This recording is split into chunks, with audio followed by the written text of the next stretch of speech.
श्री स्वामी समर्थ। तुम्हा सर्वांचं माझ्या यूट्यूब चॅनलवरती अगदी मनापासून स्वागत करते। तुमच्या मनातल्या सर्व काही चांगल्या इच्छा स्वामी महाराज नक्की पूर्ण करो हीच स्वामींच्या चरणी प्रार्थना करते आणि आजच्या व्हिडिओला सुरुवात करते। तर आजचा व्हिडिओ खरंच खूप महत्त्वाचा आहे। व्हिडिओ कोठेही स्किप न करता शेवटपर्यंत व्हिडिओ नक्की बघा। जर व्हिडिओ आवडला तर व्हिडिओला लाईक, शेअर आणि सबस्क्राईब करायला मात्र विसरू नका। त्याचबरोबर कमेंटमध्ये नक्की लिहा श्री स्वामी समर्थ, जय जय स्वामी समर्थ। चला तर मग व्हिडिओला सुरुवात करूया।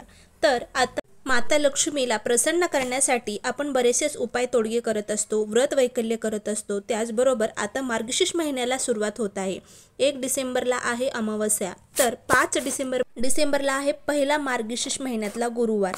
तर आपण सर्व महिला, सुहासिन महिला आपण ह्या गुरुवारी उपवास करत असतो।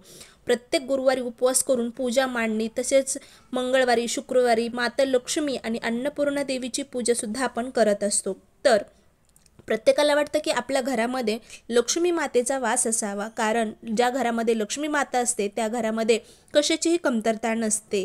ज्या घरामध्ये अन्नपूर्णा देवीचा वास असतो त्या घरामध्ये अन्नधान्याची कधीही कमतरता भासत नाही।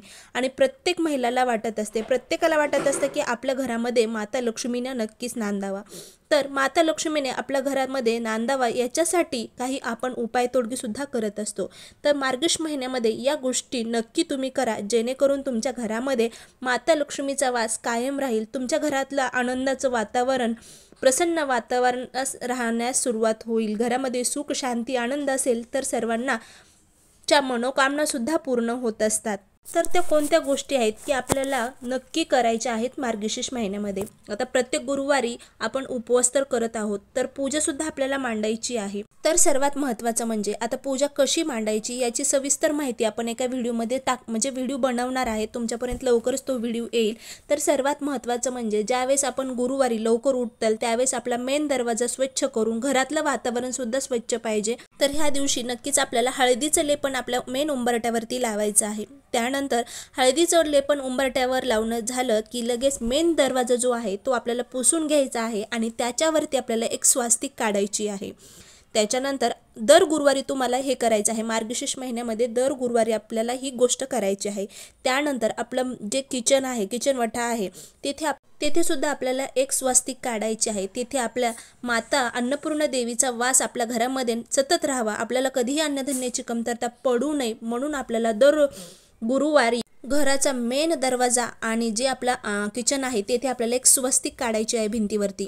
त्याचबरोबर घराचा मुख्य प्रवेशद्वार आणि जी आपली गॅस शेगडी आहे त्याची सुद्धा आपल्याला पूजा करायची आहे। म्हणजेच गॅस स्वच्छ धुवून घ्यायचा आहे, स्वस्तिक काढायची आहे गॅसवर सुद्धा आणि हळदी कुंकू लावून एक फूल अर्पण करून, अक्षता अर्पण करून मगच आपल्याला आपल्या दिवसाची सुरुवात करायची आहे। तर त्यानंतर आपल्याला या महिन्यामध्ये कन्यापूजन सुद्धा नक्की करा। तुम्ही खरंच खूप प्रभावीशाली आहे आणि आपल्या घरामध्ये माता लक्ष्मी कोणाच्या रूपी येईल हे सांगता येत नाही। तर आपण या मार्गशीर्ष महिन्यामध्ये कन्यापूजन नक्की करावे। तर त्याचबरोबर आता महत्त्वाचं म्हणजे आपण ज्यावेळेस पूजा मांडणी करतो, पूजा मांडणी कधीही तुम्ही सकाळी करा। तर पूजा मांडणी ज्या ठिकाणी आपण करणार आहोत त्या ठिकाणी आपल्याला ती जागा आधी स्वच्छ पुसून घ्यायची आहे। त्याचबरोबर पुसून झाल्यानंतर आपल्याला कुंकाने एक स्वस्तिक काढायची आहे आणि त्या स्वस्तिकवर आपल्याला चौरंग ठेवायचा आहे। त्यानंतर त्या चौरंगाला सुद्धा एक आपल्याला स्वस्तिक काढायची आहे आणि मगच लाल कपडा आपल्याला त्याच्यावरती हातरायचा आहे फोटो ते ठेवण्यासाठी। हे स्वस्तिक का काढायची तर ह्याचा अर्थ म्हणजे शुभ, चांगला। स्वस्तिक हे आपल्याला चांगलं योग दर्शवत असतो, म्हणजेच आपल्या जीवनामध्ये ज्या चांगल्या गोष्टी घडाव्यात याच्यासाठी आपण या पूजेची सुरुवात ही स्वस्तिकने करणार आहोत। त्याचबरोबर या महिन्यामध्ये म्हणजेच मार्गशीर्ष महिन्यात 5 सुवासिनींना जीव घालून त्यांची ओटी नक्की भरावी। त्याचबरोबर आई लक्ष्मी, अंबाबाई यांची सुद्धा खणा नारळाने आपल्याला ओटी भरायची आहे। रोज घरामध्ये धूप दीप लावून घरात कापूर लवंग जाळाव्यात, जेणेकरून आपल्या घरामध्ये जी वाईट शक्ती आहे ती निघून जाण्यास आपल्याला मदत होईल। आणि कापूर आणि लवंग जर एकत्र करून जाळले तर माता लक्ष्मी आपल्यावरती प्रसन्न होते आणि आपल्या घरामध्ये सुख आणि शांती, आनंद आणि वातावरण निर्माण होते। तर आपल्याला मार्गशीर्ष महिन्यामध्ये ह्या गोष्टी नक्की करायच्या आहेत, जेणेकरून आपल्या घराचं वातावरण नक्कीच बदलण्यात आपल्याला मदत होणार आहे। तर या प्रकारे आपल्याला स्वस्तिक या चिन्ह या 3 ठिकाणी नक्की काढून आपल्याला माता लक्ष्मीचा आशीर्वाद प्राप्त करायचा आहे।